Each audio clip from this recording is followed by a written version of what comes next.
देखो अगला प्रश्न है, प्रश्न नंबर 9।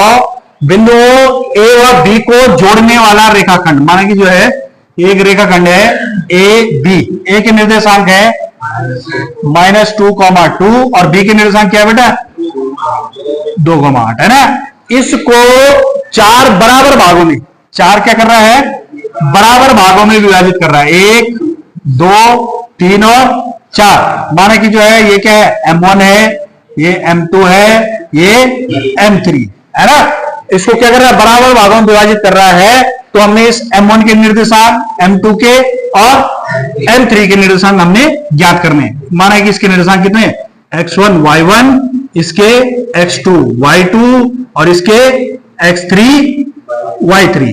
ठीक है, तो आपने क्या करना है, देखो 4 बराबर हिस्से में ना विभाजित, यानी कि यहां से लेकर यहां तक की दूरी, यहां से लेकर यहां तक की दूरी, यहां से लेकर यहां तक की दूरी और यहां से लेकर यहां तक की दूरी आपस में क्या होंगी बराबर होंगी। और आप देखो तो ये अगर हम दो करके देख ले, यहां से लेकर यहां तक की दूरी और यहां से लेकर यहां तक की दूरी भी आपस में क्या होगी बराबर होगी, होगी कि नहीं भाई। ये हिस्सा इसके बराबर है, ये हिस्सा इसके बराबर है, ये इसके बराबर है, तो इन दोनों को जोड़ दो, इन दोनों को जोड़ दो, तो ये दोनों हिस्से भी तो आपस में क्या होंगे बराबर होंगे। तो ये हिस्सा जब इसके बराबर है तो ये जो बीच का बिंदु है M2, ये क्या हो जाएगा मध्य बिंदु हो जाएगा। क्या हो जाएगा मध्य बिंदु। इसलिए हल देखो, हल दिया है ए के निर्देशांक क्या है -2,2 व बी के निर्देशांक है 2,8, जो M1 M2 M3 द्वारा समान 4 भागों में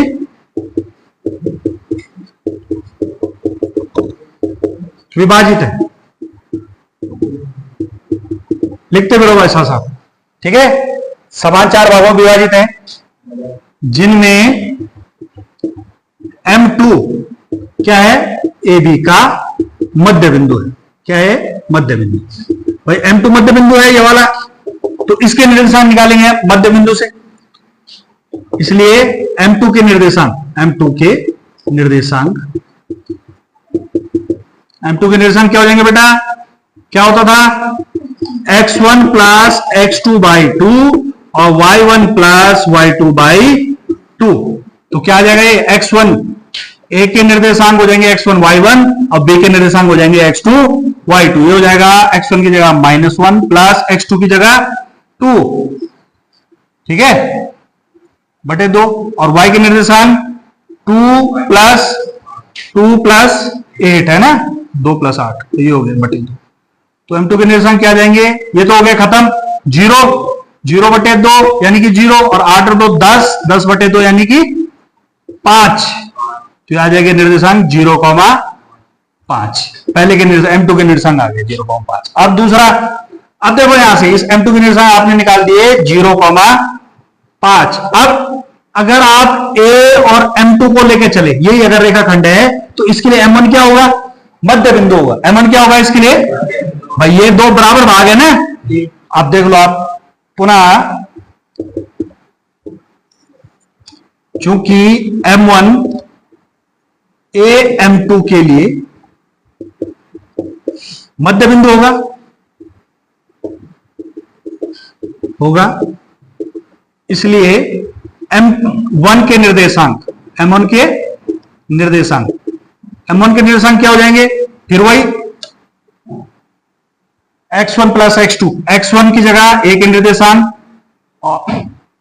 x1 y1 की जगह a के निर्देशांक और x2 y2 की जगह M2 के निर्देशांक। तो क्या हो जाएंगे x1 प्लस x2 यानी कि -2 प्लस 0/2 और y1 प्लस y2 यानी कि 2 प्लस 5/2। तो कितना आ जाएगा ये -2/2 और ये हो गया 7/2। इसको सरल कर देंगे तो ये हो जाएगा -1 और ये हो जाएगा 7/2। ये तो निर्देशांक किसके थे M1 के निकल गए है ना।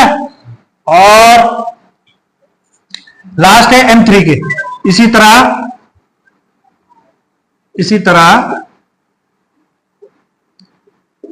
M3 के निर्देशांक, M3 क्या होगा M2 प्लस B का, M2 बी M2B, अगर ये वाला रेखाखंड है, का मध्य बिंदु होगा।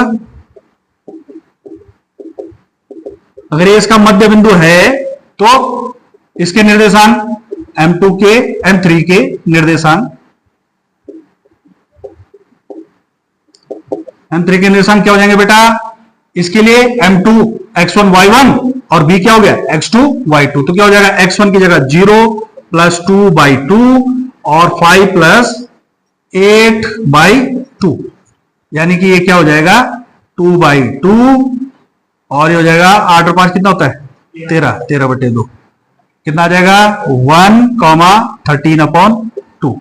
इसलिए सभी बिंदुओं के निर्देशांक क्या हो जाएंगे? सभी बिंदुओं के निर्देशांक जो समान 4 भागों में ए बी को विभाजित करते हैं, बराबर। पहले निर्देशांक कितना निकाला?